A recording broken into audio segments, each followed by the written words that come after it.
On the cold morning of April 16, 1988, Italian commuters boarded the Eurostar 945 from Rome to Milan, unaware that history was quietly shifting in the corridors of that train.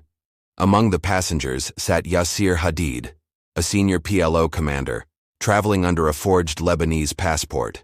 40 minutes after departure, as the train sliced through the Umbrian countryside, a steward noticed something strange in Carriage 7. Hadid's compartment door was locked from the inside, the window slightly ajar, curtains trembling in the wind. The air carried the metallic scent of something unnatural, something final. When the conductor forced the door, they found Hadid slumped against the seat, his eyes half open, a half-finished espresso trembling beside his hand. His breathing had ceased, yet his body was still warm.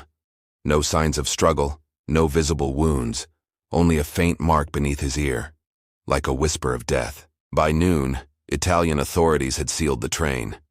Passengers were corralled into waiting areas at Termini station, their luggage searched, their questions ignored. Police photographers recorded every inch of the compartment, while men in plain clothes, clearly not police, watched in silence. The scene reeked of state secrets. News of the death flashed across wire services within hours. Palestinian official found dead on Rome train. But behind that sterile headline lay a darker question.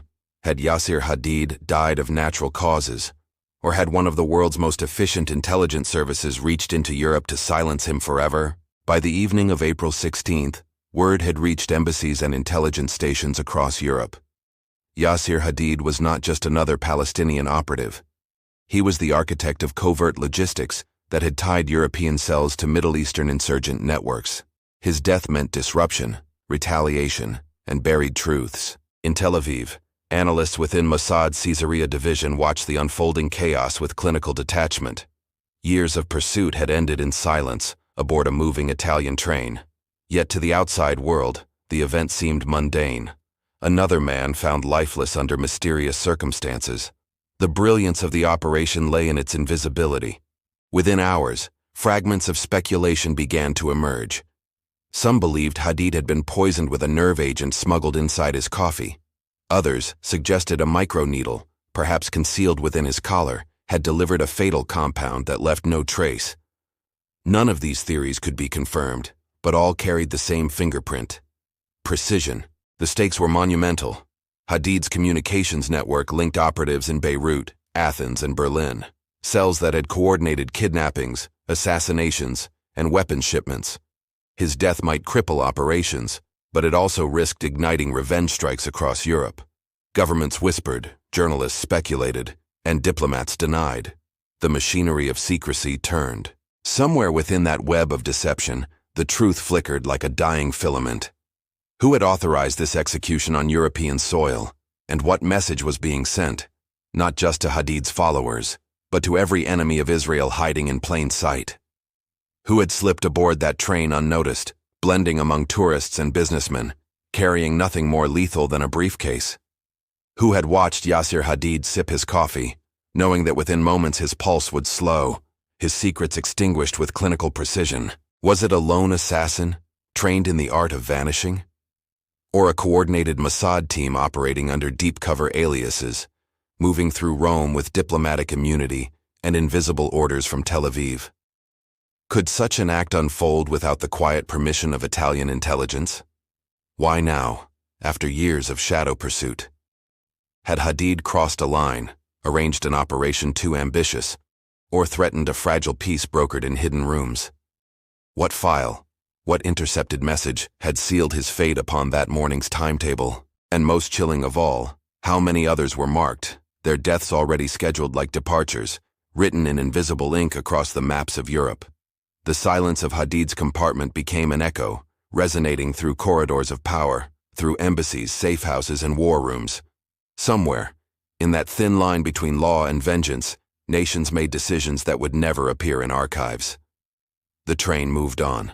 The world pretended nothing had happened. Yasir Hadid was born in 1961 in the narrow streets of Tyre, southern Lebanon, to a family displaced from Haifa after the 1948 war. His father, Mahmoud Hadid, worked as a fisherman, while his mother, Salma, tended to 5 children in a crumbling concrete apartment overlooking the restless sea. The sound of waves mixed with the distant rumble of artillery. From an early age, Yasir learned that peace was an illusion reserved for others. His childhood was punctuated by military patrols, refugee marches, and whispered stories of lost homes. Every night his mother would tell him, "Remember where we came from, Yasir. They took it, so we must take it back." He attended a small school run by a local charity, where lessons were frequently interrupted by air raids. Teachers spoke in half-truths, mixing history with anger. He absorbed every word, developing a sharp intelligence and a habit of silence. When other boys played football, Yasir watched, analyzing movement, predicting outcomes, a quiet observer, detached, patient, dangerous in potential. By age 16, he had already begun to drift toward the refugee camps outside Sidon, where armed men in khaki uniforms trained in secret. They called themselves resistance fighters, but to the Lebanese authorities, they were ghosts, armed shadows serving a cause without a nation. Yasir's fascination with them bordered on reverence. In those camps, he found belonging. He learned to dismantle a rifle before he finished secondary school. He memorized radio codes, maps, and slogans. Poverty had taught him endurance. Exile had taught him purpose. Each lesson etched into his young mind the belief that every bullet carried meaning, and every death was a message. By the late 1970s, his name began to circulate among camp recruiters. They saw in him not the recklessness of youth, but the precision of a strategist in formation. Yasir Hadid was not loud nor impulsive. He was a listener, one who remembered every detail, every injustice, every face lost to war. The boy from Tyre had already begun to transform into something else, a product of displacement, a weapon forged by history's unfinished war, a man who would later command loyalty, fear, and eventually international pursuit. By his early 20s, Yasir Hadid had developed an ideology rooted in discipline rather than rhetoric. He believed liberation required calculation, not chaos. While many spoke of martyrdom, he spoke of logistics, supply chains, and coded communication. To him, revolution was mathematics, each variable leading to a controlled outcome. He read voraciously, Fanon, Che Guevara, and even translated texts on Israeli counterinsurgency. He claimed understanding the enemy was more valuable than hating them. His tent within the PLO camp was lined with notebooks filled with sketches of radio circuits, maps of European train routes, and encryption notes scribbled in Arabic and French. Hadid despised waste. He rationed bullets during drills, insisted that no fighter carry unnecessary gear, and once reprimanded a lieutenant for firing celebratory shots after a successful mission. "Noise is weakness," he said coldly. Silence, for him, was a form of control. He was not religious in the traditional sense, yet he prayed before every operation, not for divine favor, but for precision. His comrades often recalled his unnerving calm during firefights. One described him as a man who could watch a bomb tick and still check his watch. Among his small circle, Hadid's quirks were legend. He collected train tickets from every country he visited, claiming each represented a path taken toward freedom. He also refused to eat during daylight on travel days, believing it sharpened his focus. He treated time as sacred, planning his movements down to the second. Behind that composed demeanor lay a volatile belief that justice was measured not by negotiations, but by balance, the destruction of those who destroyed. It was this precision, this almost scientific devotion to retribution, that made Yasir Hadid both admired and feared. Within the ranks of the Palestine Liberation Organization, Yasir Hadid became known by several names. The most common was Al-Qitar, the train, a reference to his obsession with timetables, punctuality, and the relentless momentum of his operations. To his comrades, the nickname carried respect tinged with unease.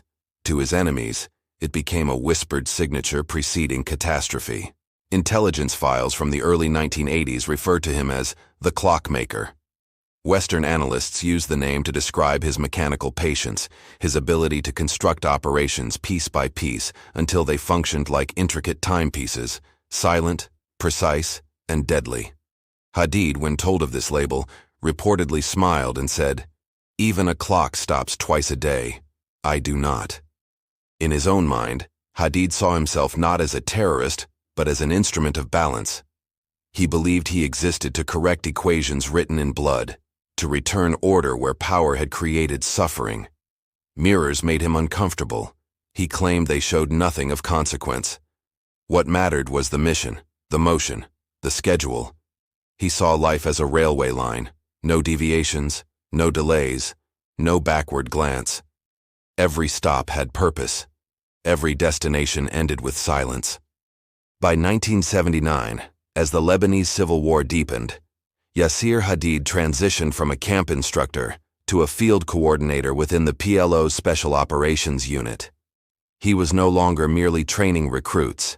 He was designing routes for weapons transfers, charting the geography of covert war. Rome, Athens, and Marseille became recurring coordinates in his notebooks. His initiation into active militancy came through logistics. He began arranging safe passage for couriers, securing falsified documents, and managing financial channels that funded operations from Europe back to Lebanon. His efficiency soon drew attention from Abu Hassan Salama's former network, veterans of intelligence and diplomacy disguised as revolutionaries. In 1981, Hadid attended a clandestine meeting in Budapest, posing as a trade delegate. It was there he learned the dual nature of warfare, the public narrative of resistance and the private economy of espionage. He began cultivating contacts among black market dealers and sympathetic diplomats, creating what Mossad later described as Hadid's invisible railway, a series of routes across borders that no one could trace. Politically, he maintained a measured tone. He rarely gave speeches or appeared in photographs. His growing reputation rested not on ideology, but on execution. Within the organization, he became indispensable, a man who could make things move without leaving fingerprints. By 1983, he was operating under multiple identities, alternating between Beirut and Rome. The world of politics absorbed him entirely. To the outside observer, he was a shadow figure orbiting diplomacy, yet behind the scenes he directed missions that blurred the lines between political leverage and outright vengeance. Hadid had stepped fully into the machinery of clandestine warfare. The young boy from Tyre had become both strategist and ghost, shaping events from behind locked doors, always moving, always on schedule. By 1984, Yasir Hadid's operations had extended far beyond refugee camps and safe houses. He began overseeing arms shipments disguised as agricultural exports moving through the ports of Tripoli and Larnaca.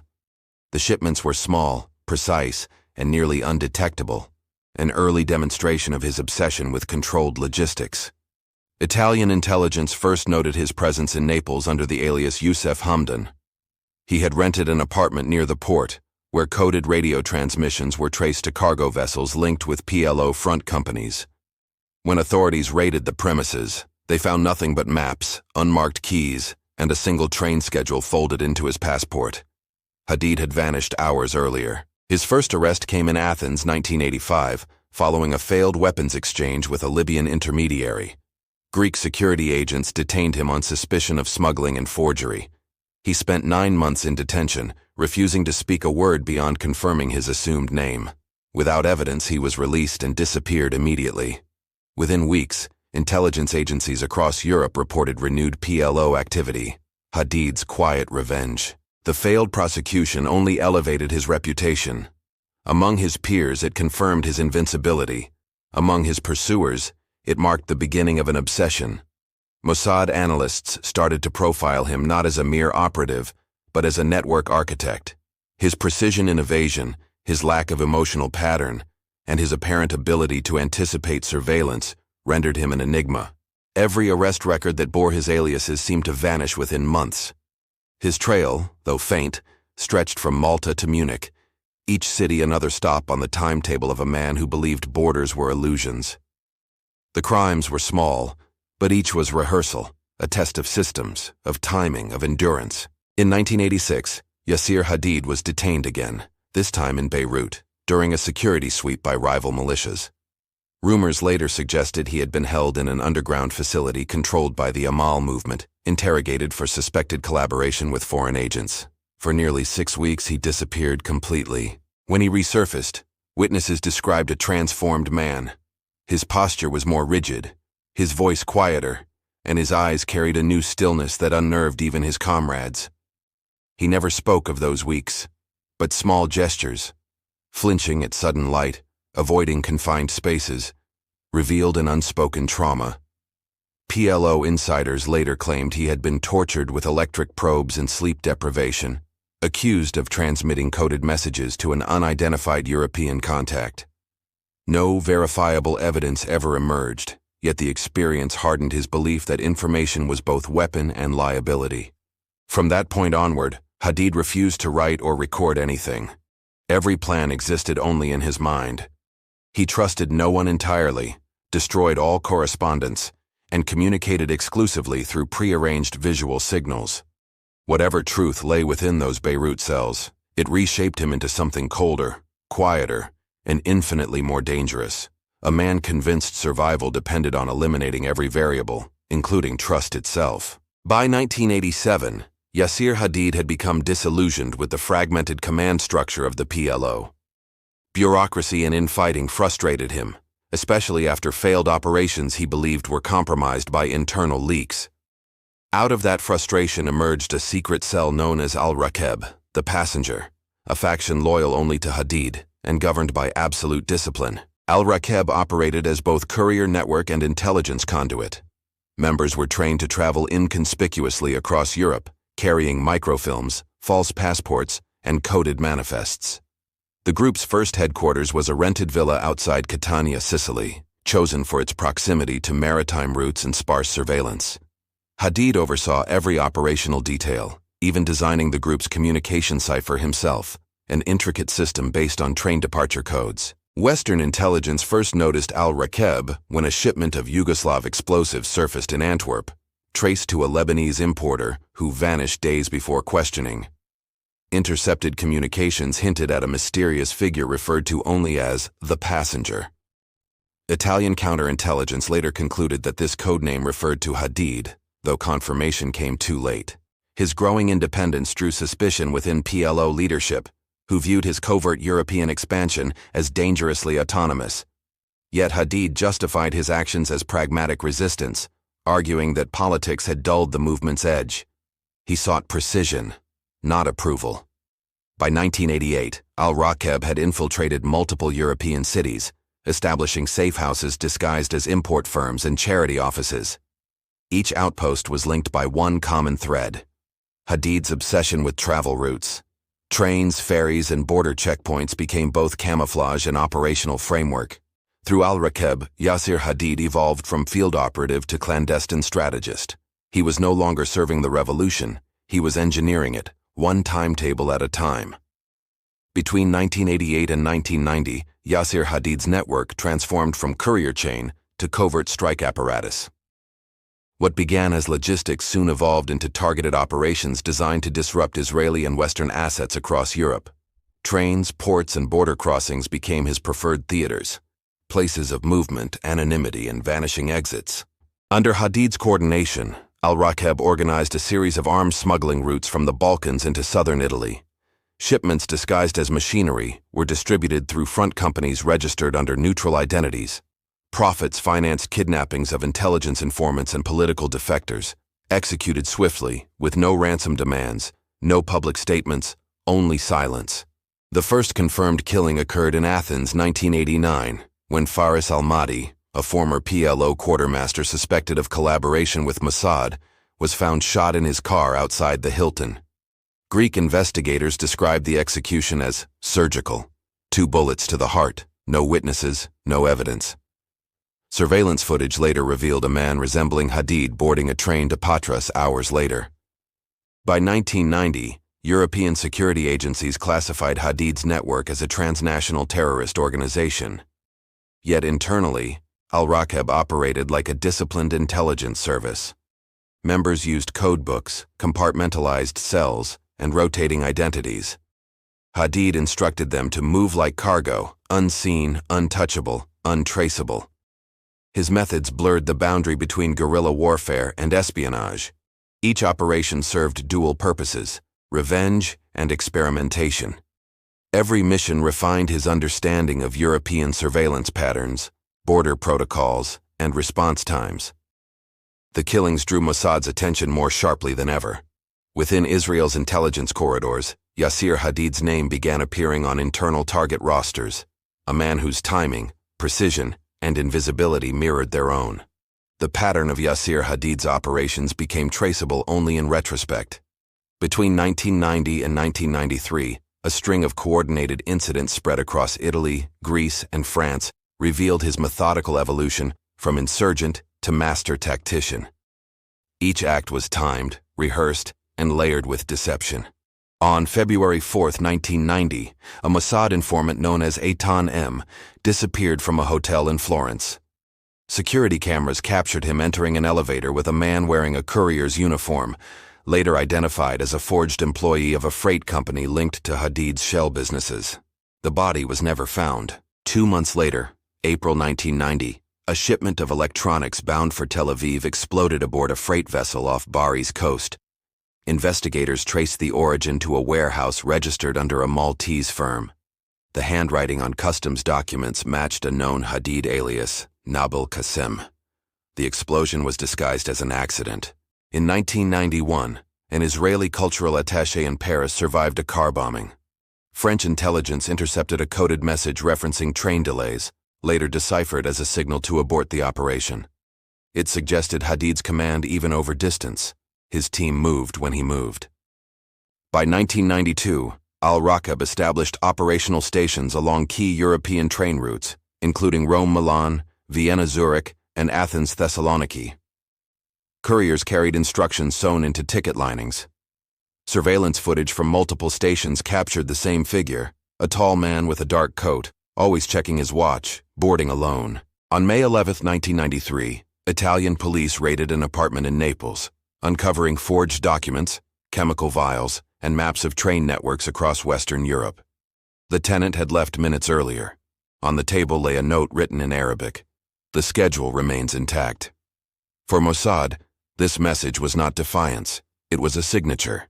By 1994, Yasir Hadid's name appeared in classified cables circulated between Europol, Interpol, and multiple Western intelligence services. His alias list exceeded 20 identities, each supported by genuine passports acquired through bribed consular staff and defunct embassies. What distinguished Hadid was not brutality, but invisibility. He existed within the seams of bureaucracy. The CIA's Counterterrorism Center began referencing him in internal memoranda as a mobile node, an operator whose movements linked otherwise isolated cells across Europe and the Middle East. In Tel Aviv, Mossad analysts reached a simpler conclusion. Hadid was a system, not a man. Every cell he touched adopted his efficiency, his silence, his obsession with timing. Israel's Caesarea division, responsible for covert eliminations, placed him on its internal Category Red list in 1995, a designation reserved for targets whose removal was considered essential to national security. The document cited his alleged role in orchestrating the Marseille arms pipeline, the Athens embassy plot, and the suspected assassination of an Israeli operative in Vienna. European agencies grew increasingly frustrated. Hadid's fingerprints appeared nowhere. His voice never captured on intercepts. Only patterns, train timetables, ticket purchases, brief hotel stays, hinted at his passage. Investigators joked grimly that to find him, they should monitor arrivals and departures rather than borders. Within Palestinian circles, Hadid's legend reached mythical proportions. He was seen as the phantom quartermaster, the man who moved weapons without borders, the strategist who humiliated Mossad by simply remaining alive. Rumors claimed he traveled with forged Vatican documents, others that he disguised himself as a Syrian diplomat's driver. By 1996, multiple governments issued sealed warrants for his arrest. None were enforced. Hadid had become untouchable, protected by layers of deniability, mobility, and myth. Yet each success sharpened his silhouette in the crosshairs of his enemies. For Mossad, the question was no longer if they would find him, but when the timetable would end. The first attempt on Yasir Hadid's life occurred in Vienna, 1996. He was staying at the modest Hotel Regina, under the alias Sami Darwish. A chambermaid discovered a smoke alarm modified to contain a micro-explosive charge aimed directly at his bed. The device failed to detonate due to a faulty timer. Hadid checked out that same morning, leaving behind nothing but a burned matchstick, his silent acknowledgement that he understood. A second attempt unfolded in Cyprus, 1997, where Mossad agents allegedly contaminated a minibar bottle in his hotel room with a slow-acting neurotoxin. He drank only black coffee, untouched by the trap. When the cleaning staff later fell ill, Cypriot authorities quietly removed the samples and the case disappeared from records. In 1998, an intercepted phone call suggested Mossad had prepared a drone strike in Bekaa Valley, believing Hadid had returned to Lebanon. The missile destroyed a vehicle convoy, but forensic evidence proved he was never present. Intelligence analysts concluded he had planted decoy movements to mislead satellite tracking. His mastery of misdirection had reached mythic precision. By 2000, Hadid had become an obsession within Israeli intelligence. Entire task forces were assigned to mapping his aliases, analyzing handwriting, and reconstructing fragmented travel data. Surveillance cameras caught glimpses: a man buying a ticket in Marseille, another entering a station in Brussels. Each image was time-stamped within the same hour, a logistical impossibility. Mossad began to suspect he employed doubles. In 2002, the final recorded attempt before his death occurred in Istanbul. A briefcase bomb detonated outside a cafe he frequented, killing 2 civilians. Hadid had canceled his meeting minutes before, citing unreliable schedules. Whether intuition or intelligence saved him remains unknown. Every failed attempt only deepened his legend. Within intelligence circles, he became both target and teacher, a man who forced his hunters to evolve. Mossad's pursuit hardened into inevitability. The question was no longer whether Hadid could be killed, but whether it could be done without sparking a war in plain sight. By 2004, Yasir Hadid's movements had become erratic, as though he sensed the invisible net drawing closer. He changed hotels nightly, traveled under false clerical credentials, and avoided electronic communication entirely. Yet his pattern of precision, his obsession with schedules, remained unchanged. That was the flaw Mossad counted on. He once told an associate in Rome, "Everything ends where it begins." Those words later surfaced in an intercepted message, marked by Mossad analysts as prophetic. Hadid had begun retracing his old roots, revisiting safe houses and contacts he had long abandoned, as if closing a circle he himself had drawn. By 2005, his allies noticed subtle paranoia creeping into his routine. He requested that coffee be brewed only in his presence, refused to sleep on trains, and began carrying his own cutlery. But discipline cannot outpace fate forever. Somewhere within Mossad's headquarters, an operation file labeled Iron Compass was unsealed. It bore his photograph and a single line of instruction: terminate without spectacle. The clockmaker's time was running out. Each movement, each journey, each train ticket brought him closer to the end of his own schedule, a destination planned not by him, but by those who had studied his every move. The pursuit of Yasir Hadid unfolded against a backdrop of ceaseless conflict that spanned continents. By the late 1980s and 1990s, the Arab-Israeli struggle had evolved beyond battlefields into the labyrinth of intelligence wars fought across Europe's neutral soil. Assassinations replaced open warfare, and embassies became extensions of the front line. The PLO, once the visible face of Palestinian resistance, had splintered into rival factions. Diplomats sought peace accords while militants continued shadow operations. Within this divided framework, men like Hadid emerged, not bound by speeches or treaties, but by codes, precision, and a private sense of justice. For Israel, the era was defined by preemption.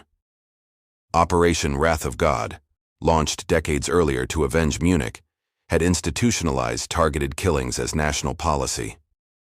Its logic was simple: eliminate threats before they mature. To Mossad's operatives, Hadid represented the rebirth of the very networks they had once dismantled. Europe, meanwhile, became the chessboard. Italy, France, and Greece served as corridors between the Middle East and global markets. The collapse of the Soviet Union flooded these regions with weapons and forged documents, creating an ideal ecosystem for covert warfare.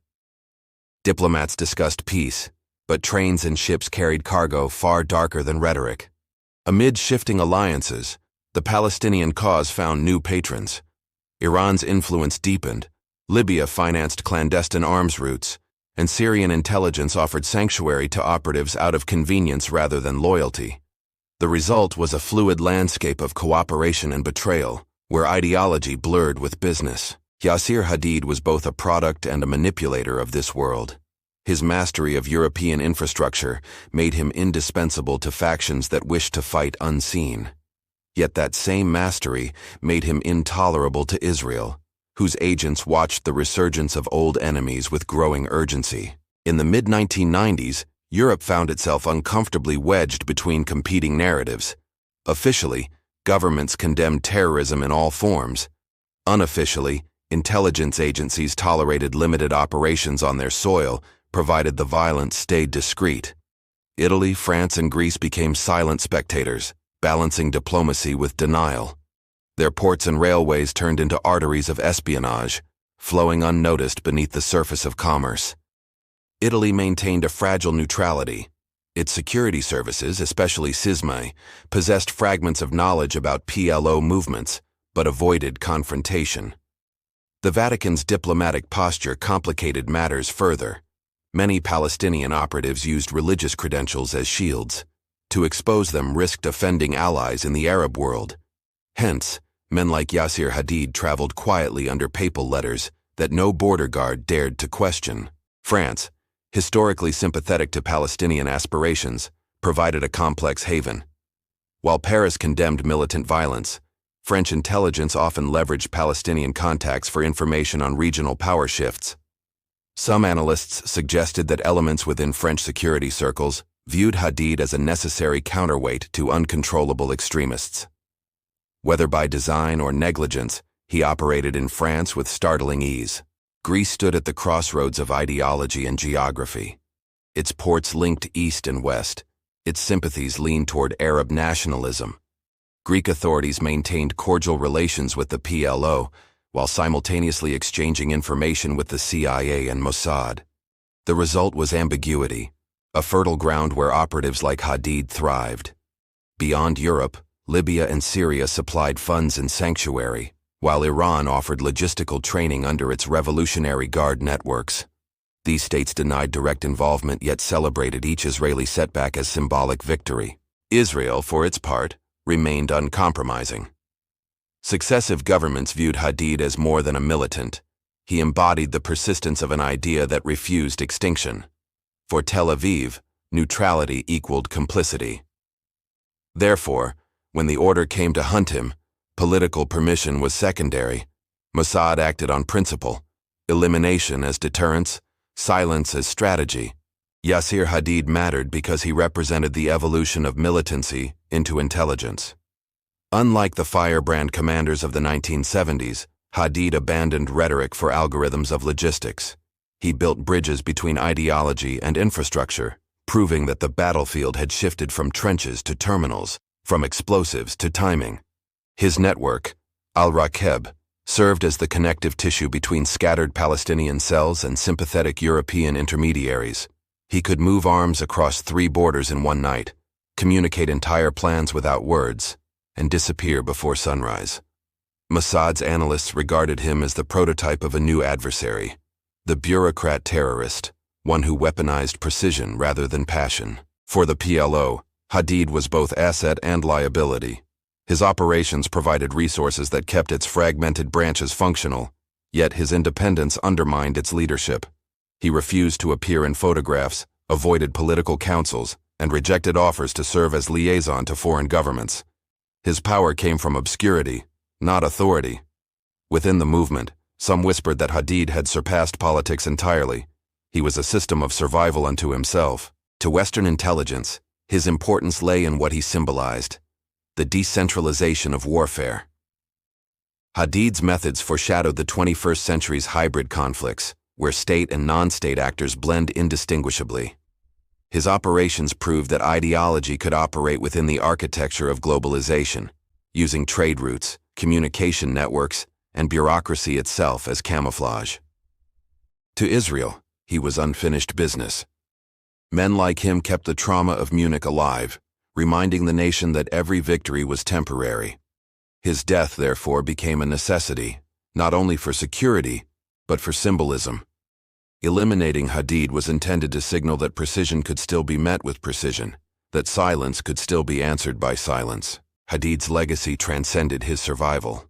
He became the mirror in which intelligence services saw themselves, organized, efficient, and morally ambiguous. In hunting him, Mossad confronted a reflection of its own methods, its own creed of invisibility. On April 10, 2005, 3 operatives from Mossad's Caesarea division landed at Leonardo da Vinci Fiumicino Airport under forged European identities. Their cover stories were mundane, one a travel photographer, another a logistics consultant, the third a Danish rail engineer attending a conference in Milan. Each entered Italy on separate flights, their arrival times staggered precisely 15 minutes apart. They carried no weapons, no electronics traceable to Israel. Their tools were distributed within courier parcels sent days earlier. Modified fountain pens, coded key cards, a vial disguised as perfume, and micro-transmitters embedded within wristwatches. Every object had dual purpose, every action rehearsed to exhaustion. The team leader, known only by the codename Nadav, had studied Hadid's travel habits for 2 years. He knew the man's preference for early departures, his fondness for espresso over tea, his habit of booking train compartments instead of flights. Nadav's briefing concluded with a phrase that encapsulated Mossad's philosophy. To reach him, you must become the timetable. By April 12th, the operatives convened in Rome's Trastevere district, renting adjacent rooms in a modest pension. There they synchronized watches, memorized escape routes, and reviewed Italian emergency protocols. Their mission directive was chillingly concise: neutralize target aboard moving train, ensure appearance of natural death. Outside, the city carried on oblivious. Tourists photographing fountains, vendors selling postcards. Inside those walls, men plotted a death that would occur without gunfire, without witnesses, and without delay. They checked into 3 separate hotels under fabricated identities, registering at reception with passports bearing realistic stamps and Belgian driver licenses. Each room served as node, observation post, equipment cache, and contingency escape route for extraction aboard the scheduled train. Local surveillance teams photographed Hadid at Bar Rosati near Termini, logging espresso orders, departure times, and preferred platform benches. Analysts converted behavior into probability matrices, predicting his most likely carriage choice and seat through disciplined statistical analysis and temporal mapping. They deployed a mobile CCTV sweep using rented vans, equipped with analog recorders, intercepting station feeds and CCTV loops. Technical officers synchronized time codes, matched station cameras to carriage windows, and created a composite timeline to guide the operation within seconds. Housekeeping and bellmen were quietly recruited, given envelopes of euros and stories. A locksmith cloned electronic keycards, while a disguised technician installed a passive listening device behind a wardrobe hinge.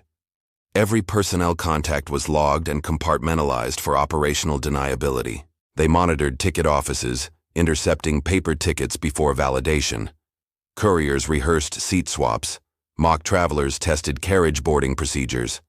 Analysts inserted coded instructions into ticket linings and used dead drops at luggage lockers to further refresh encrypted schedules without contact. Operatives blended into commuter flows, alternating between tails and counter-surveillance. They staged false tours, photographed station blueprints, and timed platform announcements to create noise. When Hadid moved, teams shadowed him by sight and signal, maintaining distance, never losing visual confirmation. Equipment was standardized and innocuous, every item chosen to avoid suspicion and traceability. Teams rehearsed boarding and disembarkation sequences until muscle memory replaced thought. Contingency routes were mapped for every platform, tunnel entrance, and taxi rank to ensure rapid, plausible dispersal. Legal and diplomatic backstops were prepared. False invoices, rental agreements, and shell company records stored in sealed folders. Final briefings synchronized watches to station clocks, confirmed extraction taxis, and emphasized deniability. No link to state actors would survive scrutiny under illumination.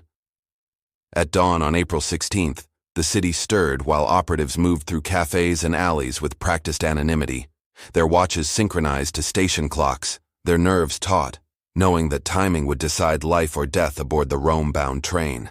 The team shadowed Hadid from Termini to Platform 11, noting his stride pauses and converting observation into operational certainty. Without contact, maintaining distance and preparing contingencies, should plans deviate, each member aware that a single mistake doomed the mission. On board the train compartment smelled of coffee and paper timetables. Civilians read newspapers and slept operatives sat among them, blending into mundane humanity, eyes on aisles, hands folded, concealing intent while the carriage hummed with ordinary motion. Threat remained contained. At mile marker 53, olive groves blurred outside as the lead operative signaled a subtle motion rehearsed in safe rooms. Tension coiled for months began to unspool into precise moves, designed to avoid spectacle, ensure deniability, and maintain control. A medical pouch and a pretext of illness provided social cover when attention might fall upon the compartment, a fabricated moment of concern. Justified presence converted curiosity into assistance and cloaked discreet actions beneath plausible humanity, shielding operations from suspicion. In the carriage, time narrowed into focused beats, breaths synchronized, footsteps registered, and every sound acquired significance. Operatives measured windows, adjusted positions to the train rhythm, and prioritized concealment over confrontation, ensuring actions remained discreet while maintaining readiness for developments.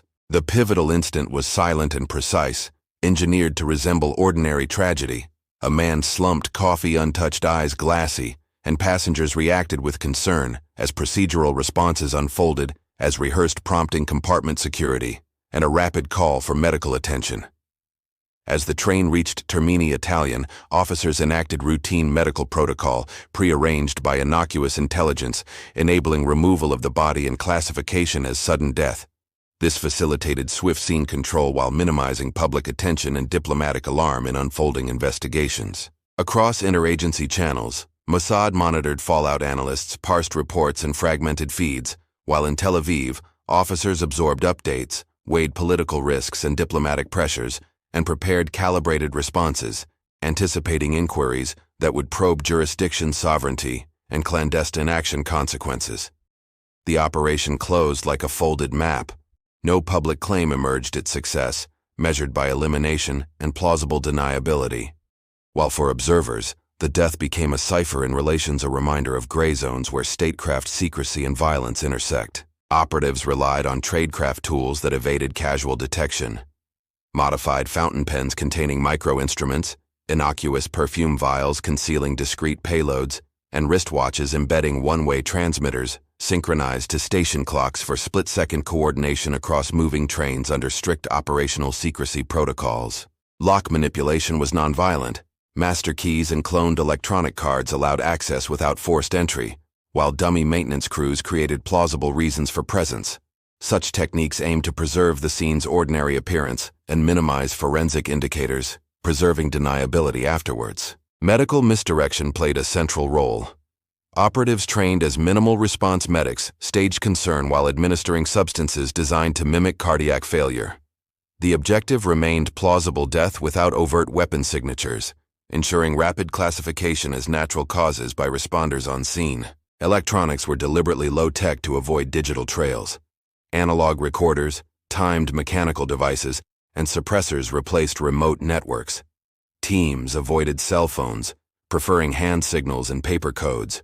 Redundancy ensured mission resilience even when high-tech surveillance threatened to expose patterns. Surveillance countermeasures included false leads and decoys to scatter investigative focus.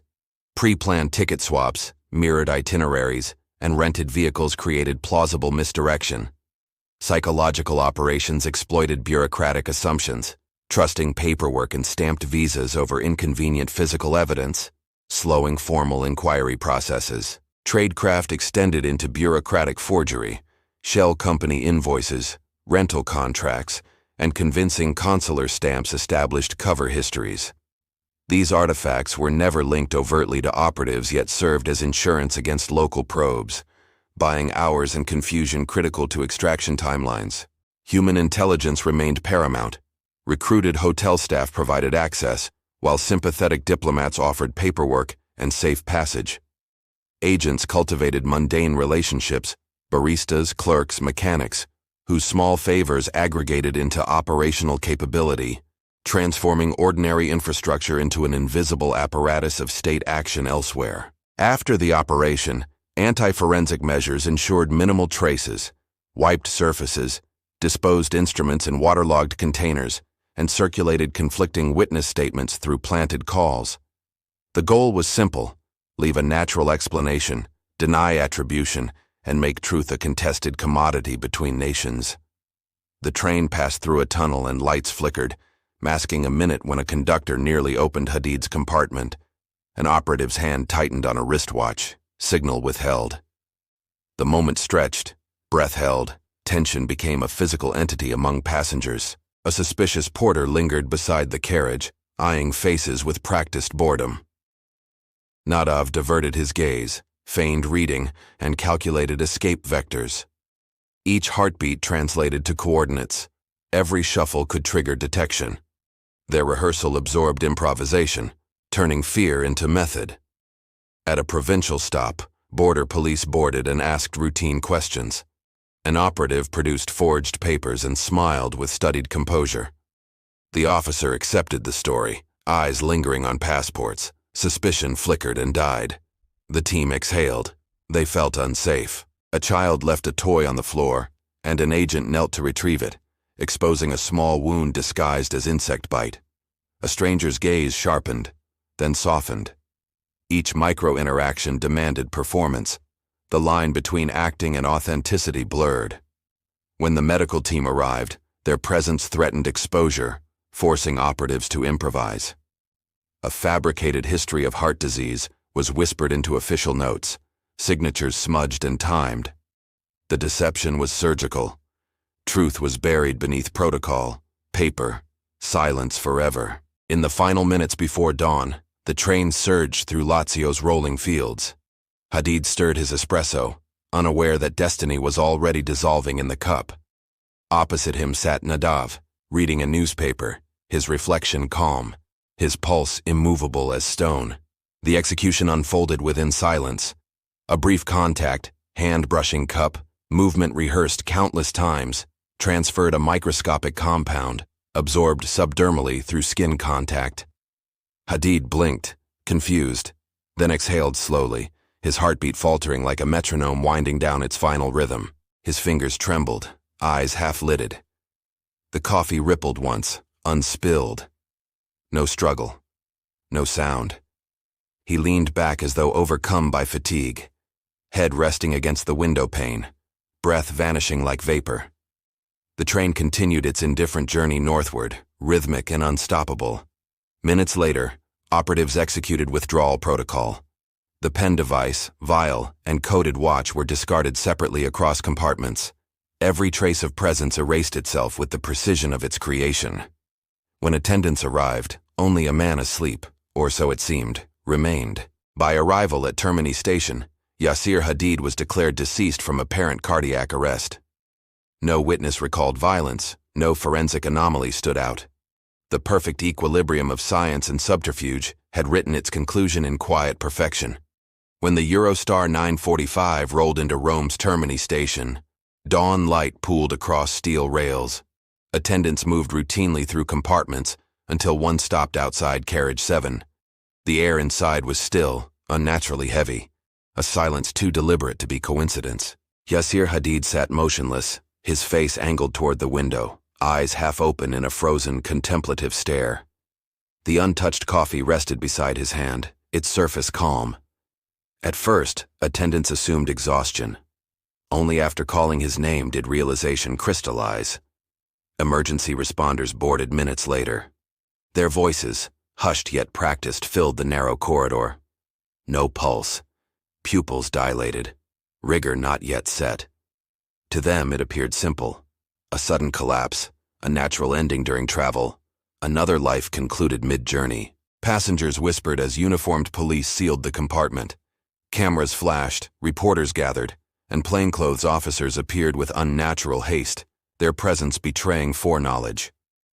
The platform became a stage where routine tragedy concealed calculated precision beneath its mundane choreography. By mid-morning, Hadid's body lay in San Giovanni morgue. His identity was confirmed through forged papers that listed him as Youssef Hamdan, Lebanese national.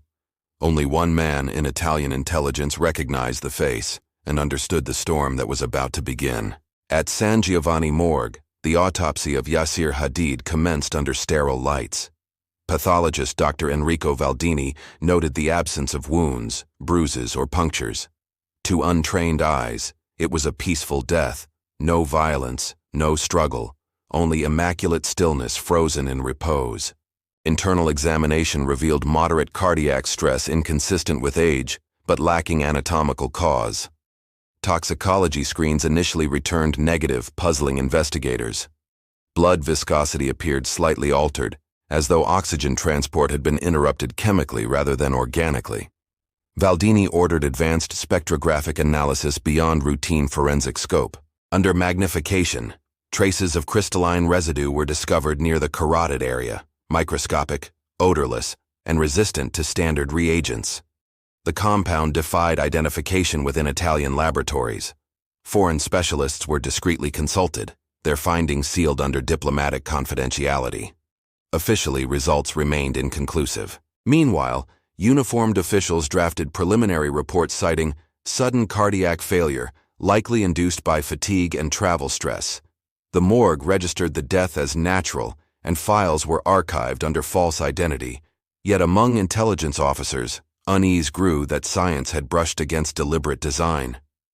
Dr. Valdini later confided privately that he had never witnessed such precision in mortality. "It was not poison," he whispered. "It was choreography. Death engineered to look like rest." When Italian investigators reviewed Termini Station's CCTV footage, inconsistencies surfaced immediately. Cameras recorded Hadid boarding at 0742, but accompanying frames showed 3 individuals entering different carriages seconds apart, each carrying identical black briefcases. Their faces were clear, their movements synchronized beyond coincidence. Interpol's database flagged the passports used by those passengers as authentic Belgian and Danish documents. Within 48 hours, both nations denied issuing them. The serial numbers corresponded to genuine passports reported stolen months earlier during unrelated robberies in Brussels and Copenhagen. Media leaks erupted before authorities could contain them. Headlines screamed of forged identities, phantom travelers, and embassy silence. Diplomats convened crisis meetings behind closed doors. Italy demanded explanations. Belgium and Denmark issued cautious statements of deep concern, avoiding the word assassination. CCTV analysts traced one suspect leaving a Trastevere hotel 2 hours after Hadid's death, handing keys to a clerk who later disappeared. The footage ended abruptly due to technical malfunction.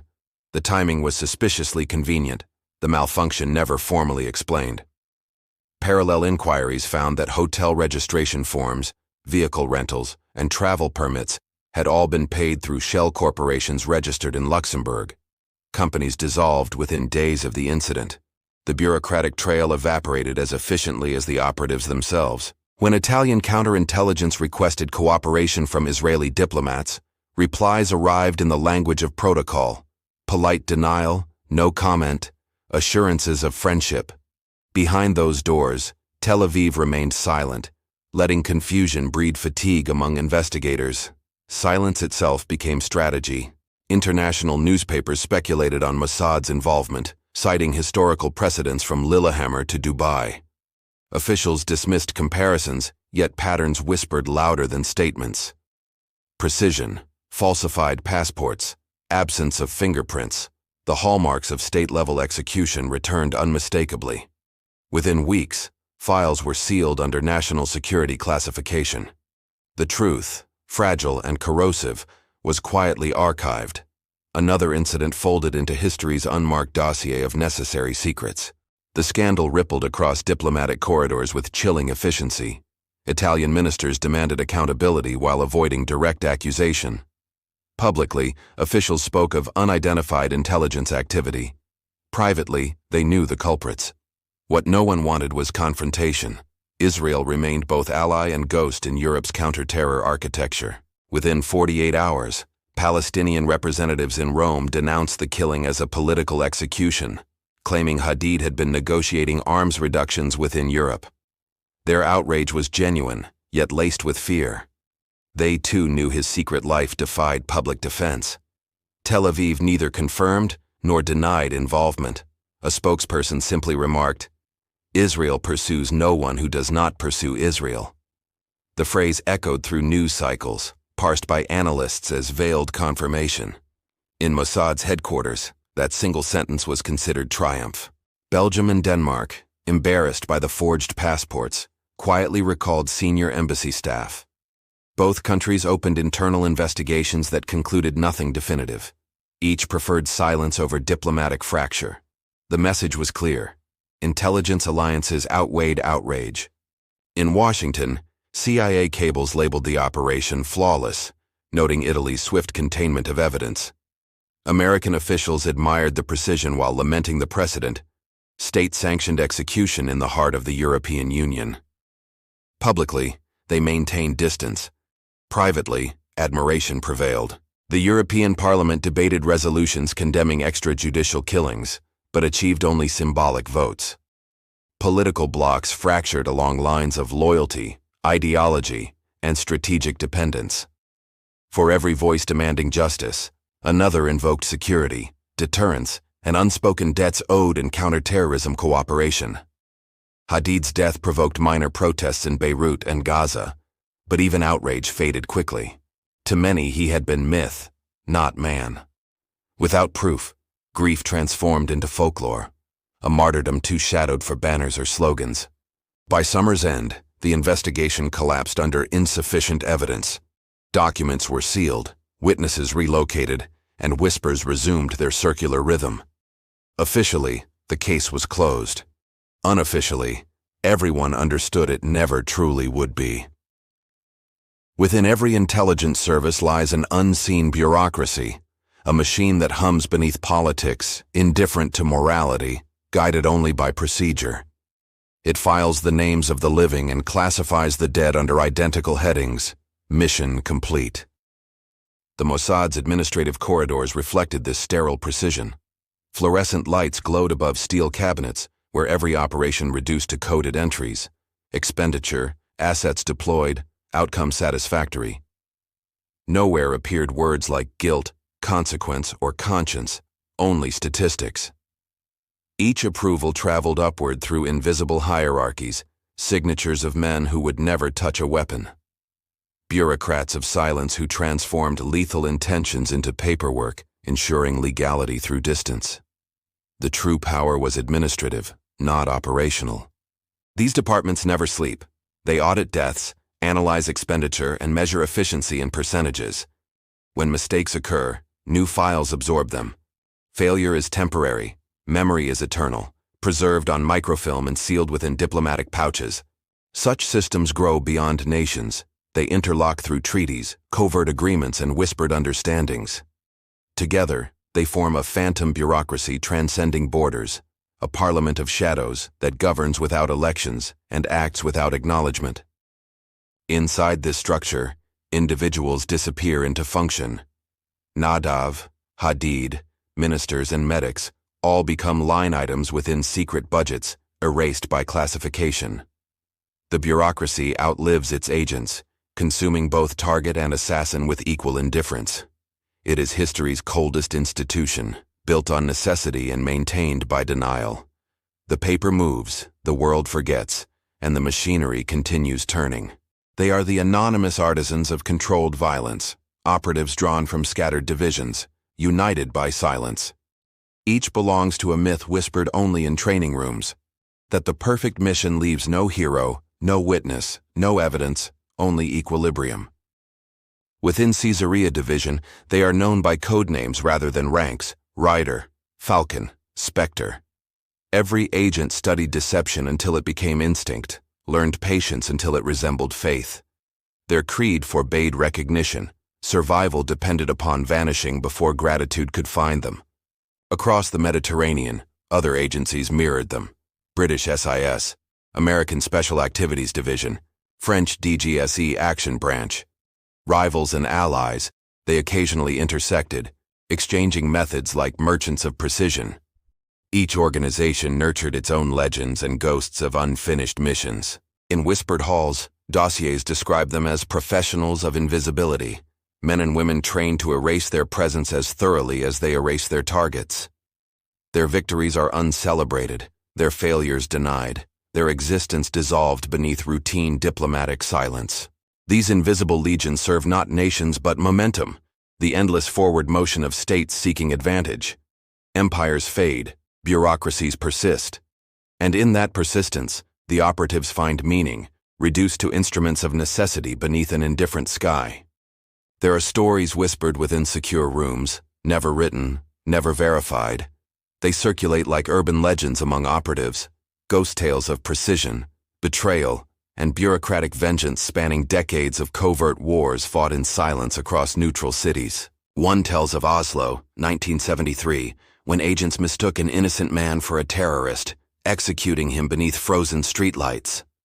The world condemned Israel, yet the lesson endured. Perfection is theoretical, error inevitable, denial perpetual. Bureaucracy simply rewrote the outcome. Another recalls Beirut, 1982, where a car bomb meant for a militia commander obliterated a market instead. The operatives responsible vanished from personnel files. The memory lingers as warning, a reminder that invisibility absolves only those who survive their missions. In Dubai, 2010, security cameras captured an assassination almost identical to Hadid's. Poison, passports, precision. Governments feigned outrage while quietly studying technique.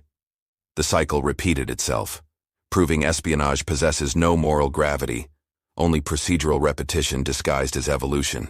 Every decade leaves behind an unacknowledged gallery of such scenes. Hotel rooms, elevators, train compartments, each framed by stillness. The common thread remains meticulous design, acts executed so flawlessly that justice cannot gain traction. Truth dissolves beneath technical excellence. Historians may call them legends. Agents know them as precedents. The bureaucracy calls them templates.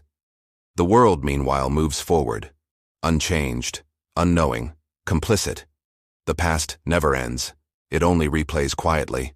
High above the operatives and analysts sit the unseen architects, men and women of polished shoes and steady voices. They authorize death with signatures, believing themselves guardians of order, servants of national destiny. Their decisions are dressed in euphemism, containment, prevention, deterrence. Each order cloaked in legality, each silence purchased through diplomacy. They never meet their victims, yet their pens draw boundaries where lives quietly end. History remembers their titles, not their consequences. In secret chambers, they justify necessity, while conscience dissolves into strategy. They are flawed gods, scripting mortality within bureaucratic ritual, mistaking control for creation. Silence. Yasir Hadid's funeral took place under a cloudless Beirut sky 2 weeks after his death. The ceremony was brief, unpublicized, attended by family, former comrades, and veiled officials who spoke in code rather than grief. Cameras were forbidden.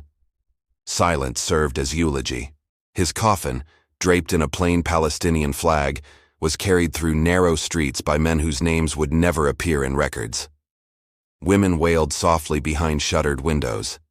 To the public, the burial belonged to an unknown refugee, a fiction crafted for stability. Within the PLO, reactions were divided. Some hailed him as martyr of precision, symbol of invisible resistance. Others muttered that he had invited his own end by crossing too many factions, wielding loyalty like a scalpel rather than a creed. Israel made no statement. European embassies avoided mention. In Rome, reporters pursued rumors until silence consumed the narrative. The story dissolved into archives labeled unsubstantiated. Only intelligence analysts preserved his name, filed between operations that never officially occurred. At the graveside, a former associate whispered, he believed time could be controlled. Then the soil closed over the coffin, muffling both devotion and doubt. The train of history moved forward, unpausing, indifferent. In the years following Hadid's death, his network, Al-Raqab, fractured without guidance. Cells once synchronized by timetables dissolved into rivalry and confusion. Smuggling routes collapsed. Communication codes expired. The machinery of precision he built unraveled in silence, leaving fragments for intelligence services to dissect. For Mossad, the operation became a textbook case, an internal legend cited in lectures on plausible deniability and micro-target elimination. Recruits studied Hadid's death as model efficiency, unaware their curriculum was a tombstone polished into doctrine. Bureaucracy absorbed morality into procedure. Within Palestinian circles, Hadid's myth mutated. Some portrayed him as hero outmaneuvered by Western treachery. Others saw him as warning that intellect cannot outlive inevitability. His image appeared in pamphlets, then faded, overshadowed by newer causes, fresher martyrs, shifting narratives of resistance. Diplomatically, the Rome incident reshaped European counter-terror policies. Border scrutiny tightened. Surveillance expanded under joint Israeli-European cooperation. The moral line between partnership and complicity blurred further, becoming routine. Intelligence networks grew stronger, not cautious. Each success justified deeper intrusion into civilian normalcy. And yet, within quiet corners of government archives, his name persisted.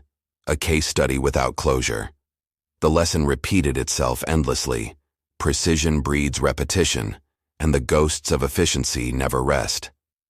In the end, Yasir Hadid's death altered nothing visible yet revealed everything invisible. Nations continued their quiet wars, perfecting methods of disappearance, turning assassination into arithmetic and justice into a matter of paperwork. Mossad closed its file, governments archived their silence, and Europe returned to normalcy.